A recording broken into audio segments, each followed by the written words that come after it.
Hello, I'm Dr Jodi Richardson, and you're listening to Well, Hello Anxiety, a podcast where we end the struggle with anxiety and build our toolkit of practical skills to thrive. Hello, and thank you for joining me for another episode of the podcast.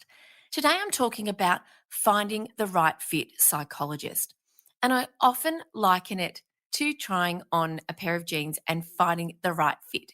A good fit is everything, and sometimes it takes trying on a few pairs to find the fit that is perfect for you. So you see where I am going with this. I'd like to share with you a little about my own therapeutic journey and whether or not you are working with a counsellor, whether or not you are working with a psychologist, the style of therapy. There are more than 50 different therapeutic approaches. There are many therapeutic approaches that psychologists and counsellors can work with. So it's not only the approach, but it's the relationship with the therapist that is extremely important. A good relationship is essential to helping us as clients really connect with the person that we're working with, to stay in therapy, and to get the very best results that we can from the time that we're spending with the person who's working with us. And so it is important. And I'm not overlooking the fact that it can be very hard for some people to get in with any psychologist, but I did just want to raise the notion that the right fit is important. And if you are working with someone and it's not feeling like the right fit, it doesn't mean therapy isn't for you. It might mean taking some time to find another alternative. And it may take longer than you'd like, but it's really worth persevering. From my own perspective, I remember the first psychologist that I was referred to was the psychologist that worked in the same medical clinic as my GP.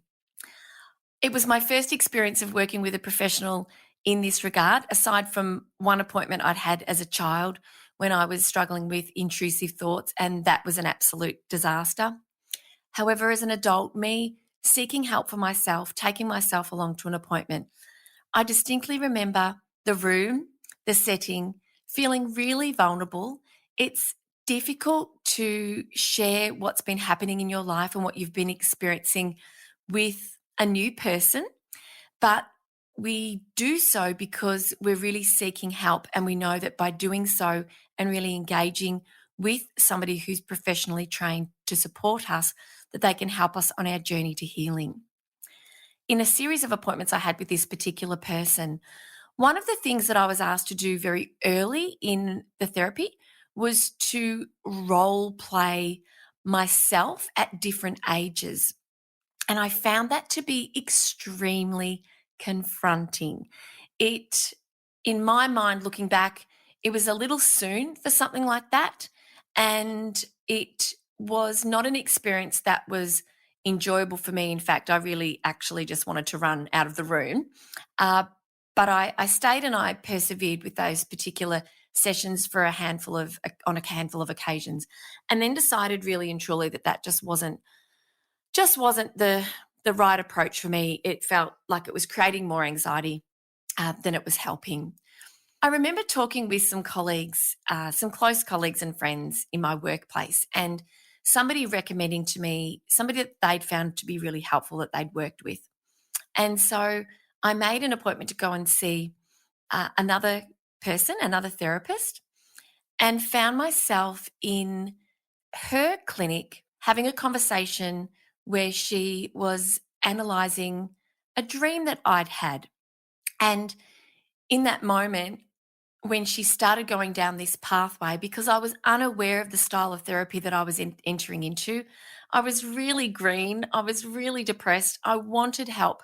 And I was taking whatever people suggested as an opportunity to get the help that I needed. And what I would do differently now, and what I really want to share with you are my experiences so that you can benefit from that, is that having a good understanding of what type of therapeutic approaches are available and what you think might work best for you. And you can have that conversation with your GP. You can also have that conversation with the therapist when you begin undertaking the work. But after going along to one of these appointments and having this conversation around the dream that I'd had and how she was interpreting the dream, I really, again, my instincts just said, no, this is not the right approach for me either. I just feel really uncomfortable and I just can't see this being helpful for me. And I was very lucky to be referred by another colleague to another person who I ended up spending many, many hours with over the ensuing, I think, 10 to 15 years. So he was absolutely the right fit for me. We developed a therapeutic relationship that was something that was very healing for me, and the style of therapy that I was engaging in was really helpful. And so I felt very grateful, very lucky to have been connected with the right person, third time lucky. Incidentally, my colleague, when she referred me to my psychologist who's now retired, his name's Alec, she said to me, be mindful that some clients do move on from a therapist because things might be getting a little bit challenging in therapy, because therapy can be challenging. We are asked to share, to be vulnerable, and we can do so on our own terms, of course, but it's helpful if we can be open and honest about how we're feeling, what we're thinking, and that for some, she said to me, she was a therapist herself, for some, when it gets a little too challenging, they might move on to someone else. So she said, just be prepared to answer a couple of questions about how it is that you found yourself in a position that you've been seeking multiple therapists. And so I don't recall that conversation coming up, but it was some awareness that I had, and I wanted to share that with you as well.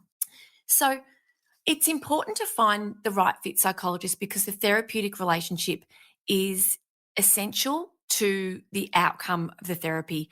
It's like any relationship. If you don't get along, it's not going to work well for you, whether it's a friendship, whether it's a collegial relationship. The therapeutic relationship needs to be something that you feel comfortable with. There needs to be a mutual respect and obviously trust as well. We also know that here in Australia, we do need a referral to a psychologist. And so if your GP has written a referral for you to see one person and it doesn't feel like it's the right fit, then return to your GP and ask for a new referral. And often a really great way to find someone who might work for you is to ask around. Use your networks to ask around and to seek recommendations, because people will be happy to share if they've been able to see someone locally that has been really helpful for them and their family. I'm going to share some extra points to keep in mind when finding a good fit psychologist. I've already talked at length about the bond and how important that is.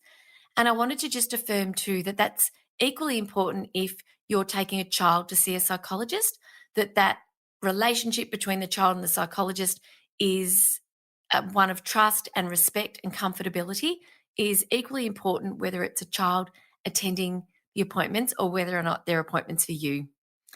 A good psychologist also recognises you or your child as a whole person and not just a product of symptoms. So they see where the symptoms fit and affect you in your whole life outside of the time that they spend with you in the clinic. A good psychologist also ensures that somebody attending an appointment or a series of appointments has extra support outside of the appointment times. And so for a child, that could be a parent. For you, that could be a partner. It could be a sister. It could be a friend.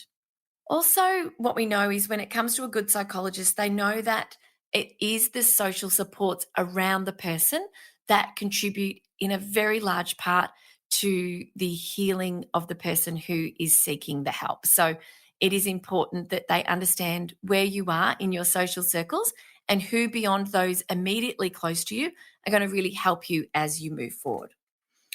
A good psychologist also understands the complexity of mental health challenges and that they're not necessarily always going to be attributed to just one cause.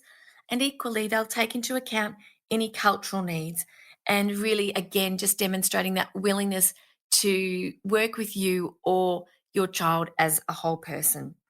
So one of the things that I talk about when talking to people about getting extra support for anxiety or any mental health challenge is about getting your A team together. So for me, my A team when I was going through clinical depression were my GP, my psychologist, my parents, and Peter as my partner. For a child, that might be one or both parents. It could be a psychologist. It could be a teacher.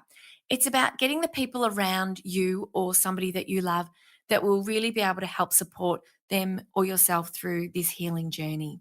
And again, just to reiterate, if it doesn't feel like the right fit, it's okay to go back to your GP, ask for a new referral.